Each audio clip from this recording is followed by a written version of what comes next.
নিশাদবাগ ভারতের জম্মু কাশ্মীর রাজ্যের শ্রীনগরের কাছে ডাল লেকের পূর্ব দিকে অবস্থিত একটি মুঘল গার্ডেন হল নিশাদবাগ। নিশাদবাগ কথাটি একটি উর্দু শব্দ, যার অর্থ হল আনন্দের বাগান। প্রায় 47 একর জায়গা নিয়ে ডাল লেকের পূর্ব পাড়ে অবস্থিত এই নিশাদবাগ জাবারবান পর্বতমালার ঠিক নিচে অবস্থিত এই নিশাদবাগ বাগানটি 1633 সালে তৈরি করেন নূরজাহানের বড় ভাই আসিফ খান। 1633 খ্রিস্টাব্দে শাহজাহান যখন প্রথম এই বাগানটি দেখেন, তখন এই বাগানের সৌন্দর্যে তিনি মোহিত হন।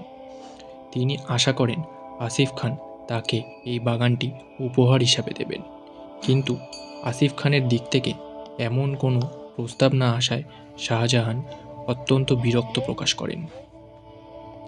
এর ফলস্বরূপ মুঘল সম্রাট শাহজাহান এই বাগানটির জল সরবরাহ বন্ধ করে দেওয়ার আদেশ দেন।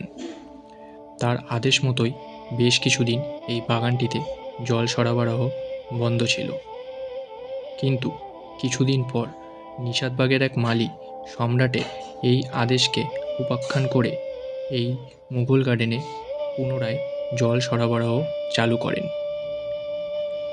এই ঘটনাটি সম্রাট শোনার পর মালির উপর কোনো রকম বিরক্ত বা ক্রোধান্বিত না হয়ে বরং তার সাহসের প্রশংসা করে পুনরায় সেই নিশাদবাগে জল সরবরাহ করবার আদেশ দেন। আয়তকার মাপের এই বাগানটি তৈরি হয়েছিল পার্সিয়ান স্টাইলে।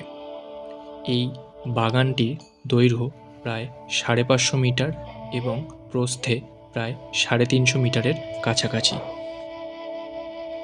নিশাদবাগে চিনার এবং সাইপ্রাস গাছের পথ দিয়ে রেখাযুক্ত একটি বিস্তৃত টেরাস রয়েছে। ডাল লেকের প্রান্তভাগ থেকে উঠে এটিতে 12টি সোপান রয়েছে, যে 12টি সোপান রাশিচক্রকে প্রতিনিধিত্ব করে।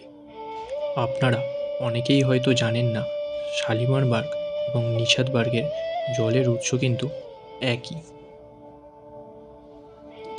শ্রীনগর লোকাল সাইট সিনের দিনে প্রোগ্রামে আপনারা এই নিশাদবাগ ভ্রমণটি রাখতে পারেন। নিশাদবাগের প্রবেশ মূল্য মাত্র 24 টাকা। দিনের শেষে আপনারা নিশাদবাগের ওপর থেকে ডাল লেকের ওপর এক অসাধারণ সূর্যাস্তের সাক্ষী থাকতে পারেন যে কোনো দিন। তাই চেষ্টা করুন আপনার Srinagar local sightseeing tour প্ল্যানের শেষ দিকে নিশাদবাগকে রাখতে, এবং উপভোগ করুন নিশাদবাগ থেকে এক অসাধারণ সূর্যাস্তের।